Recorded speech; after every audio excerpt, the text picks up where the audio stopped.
Midnight Tales. Featuring the Midnight Philosopher and Arachne. The Midnight Philosopher, the class of 76. And in conclusion, we see that it is impossible to determine how much of Plato is Socrates and how much is Plato. Thank you. The dude may be an oddball, but he's a brilliant oddball. Uncle Cyrus, don't forget that you promised the dean you'd give the orientation lecture to the incoming freshman class.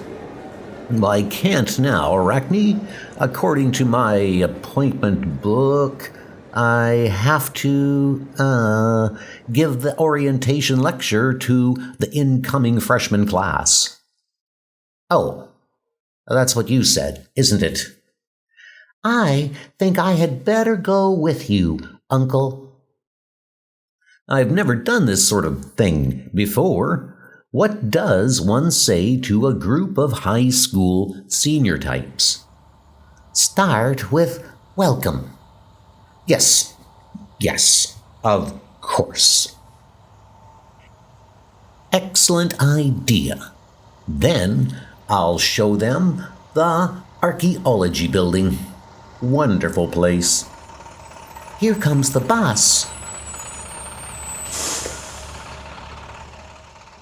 Welcome to Xavier University. I'm Professor Coffin. Please follow me. Not a very healthy-looking lot, are they? This is our Egyptian room. Many of these artifacts were gathered by my niece and myself. This is interesting, Professor. That, my good man, was rediscovered by us. There's a strange story behind its original discoverers. Douglas and Judith Todd wanted very much to become rich. Not an uncommon desire. If they had chosen any other profession but archaeology, whom it may concern. This is Kututman's tomb, but the sarcophagi are empty. Kututman was a powerful man in life, but he knew that in death he would be helpless against grave robbers. He therefore had a secret tomb constructed. Unfortunately, when he died, no one knew where the secret tomb was, so he and his wife were buried elsewhere. Then this is that secret tomb, Fred? Quite correct, Douglas. This isn't much of a find without mummies, unless we sell these statues. No. We must report our findings to the Egyptian government. Don't be absurd, Fred. This statue alone is worth hundreds. That statue was supposed to hold the pharaoh's spirit until he was ready to enter the next world. Oh, now it can hold yours. I had to do that, Judith. It's all right, dear. The stuffy old coot deserved it. The treasure is all ours now, darling. Fill the sacks with as much as we can carry. Freddie had no family, so no one will miss him. We've gotten away with his murder.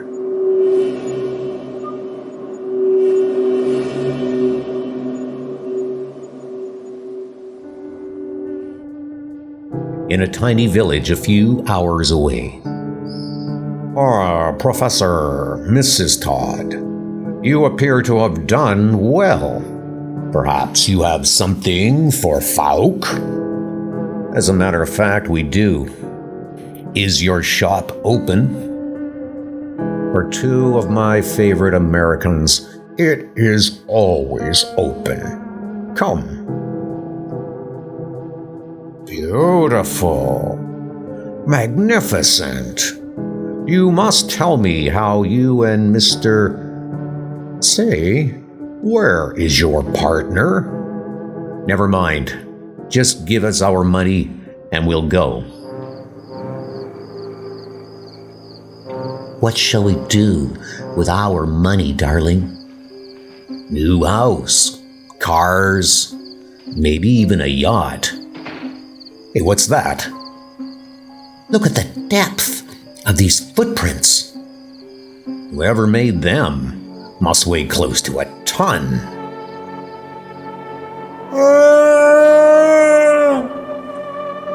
That came from Fauk's. Good Lord, he's dead, and the treasure is gone. Douglas, something moved behind that curtain. All right, come out of there. I have a gun. Oh no.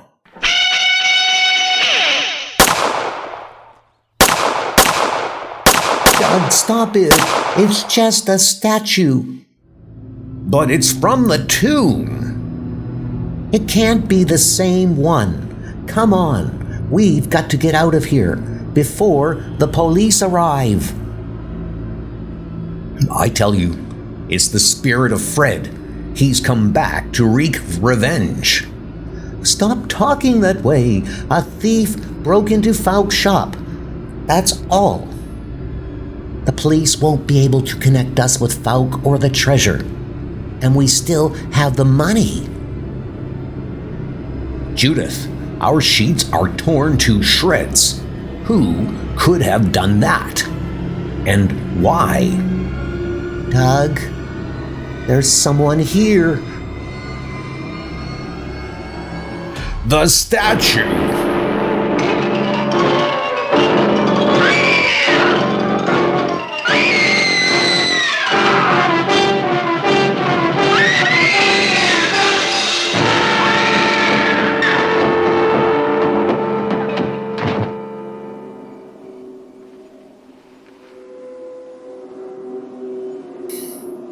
Years later, Arachne and I rediscovered the site. King Kututman's tomb. Without a doubt.